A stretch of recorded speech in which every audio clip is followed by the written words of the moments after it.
Kalau Kopdes itu sudah berjalan, sejatinya Alfamart dan Indomaret stop.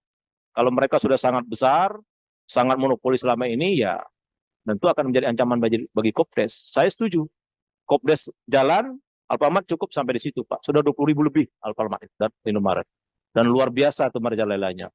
Dia lagi, dia lagi, dia lagi. Betul itu.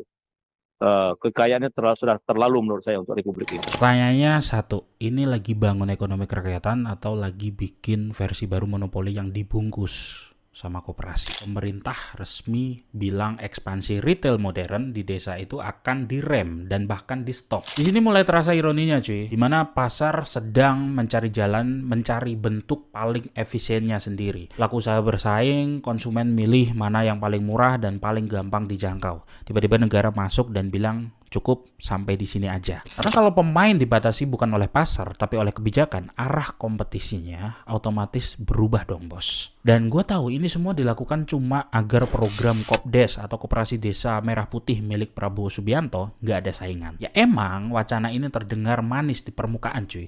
Secara retorik ini kayak cerita heroik cuy. Melindungi yang kecil, besarkan koperasi, dan hidupkan desa. Tapi kalau kita tarik ke level struktur ekonomi, ceritanya nggak sesederhana itu bos. Ini bukan soal lo cinta koperasi atau enggak. Ini bukan soal anti retail modern atau pro retail modern. Ini soal satu hal yang mendasar, yaitu kita masih percaya atau enggak sama mekanisme pasar yang adil. Atau pelan-pelan kita ini lagi membangun ekonomi titipan yang dari lahir aja udah berdiri di atas penyangga kebijakan, bukan di atas daya saing. Bisnis itu nggak punya perasaan, dia cuma baca resiko dan peluang.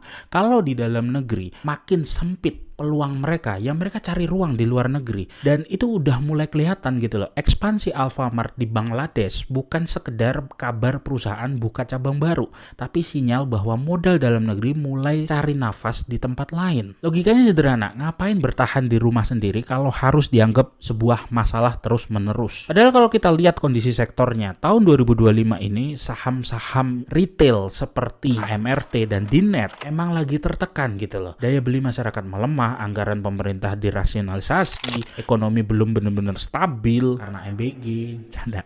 Artinya apa? Sektor retail domestik lagi dalam fase pemulihan yang rapuh-rapuhnya cuy. Dan di situasi seperti ini yang mereka butuhkan itu kepastian dan stabilitas, bukan tambahan ketidakpastian berupa ancaman pembatasan atau penutupan ekspansi. Jadi kelihatannya seperti logika yang kebalik gitu loh cuy. Lagi sakit tapi ditambahin beban. Lalu muncullah Koperasi Desa Merah Putih, jeng-jeng gitu kan. Katanya ini akan jadi motor baru ekonomi desa, bahkan disebut-sebut sebagai jawaban atas dominasi retail modern. Secara narasi emang terdengar